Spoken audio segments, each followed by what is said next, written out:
My ex-wife organized a brutal legal campaign to strip me of our daughter and leave me homeless after I sacrificed 10 years of my life to put her through medical school, completely oblivious to the fact that her own arrogance was about to hand me everything she had ever built. When Sarah and I got married, we had nothing. She dreamed of becoming a cardiothoracic surgeon, but she couldn't afford the tuition. So I made the hardest choice of my life. I gave up my college scholarship and took on two grueling, soul-crushing jobs. I worked construction during the day and stocked warehouse shelves graveyard shifts at night.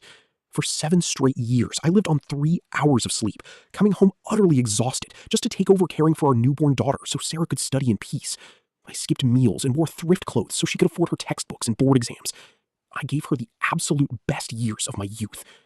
But the exact second she became an attending surgeon and started making over $500,000 a year, everything changed. She started looking at me with pure disgust, as if my calloused hands and exhaustion were an embarrassment to her new elite lifestyle. She blindsided me with divorce papers on our daughter's 4th birthday. But she didn't just want a divorce. She wanted to erase me. She hired a shark of an attorney and filed an emergency motion for 100% full custody, claiming I was an unstable, unemployed deadbeat who contributed nothing to the marriage. To avoid paying me a single dime of alimony or reimbursing me for her medical school tuition, she submitted a fabricated diary to the court, detailing fake instances of me being aggressive and negligent with our daughter. I was utterly shattered.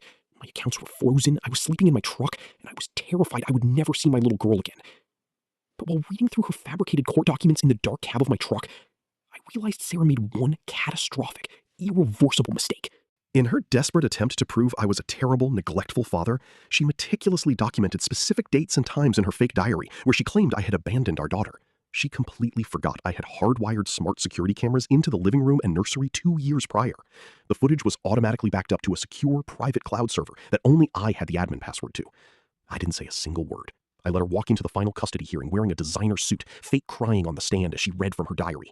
When she finished painting me as a monster, my lawyer simply stood up, handed the judge an iPad, and played the unedited security footage from every single date listed in her diary. The court watched in dead silence. The footage didn't just prove I was the one feeding, bathing, and rocking our daughter to sleep every single night. It captured crystal clear audio of Sarah bringing her affair partner, the chief of surgery, into our home on the very nights she claimed I was being abusive. The judge's face turned bright red. He didn't just throw out her case. He held her in criminal contempt of court for extreme perjury. I was immediately awarded 100% full legal and physical custody of our daughter, the entire multi-million-dollar marital estate, and the judge ordered her to pay me maximum permanent alimony for the rest of her life to compensate for her medical degree. She collapsed into her chair sobbing, completely ruined, while I walked out the courtroom doors to go pick up my daughter.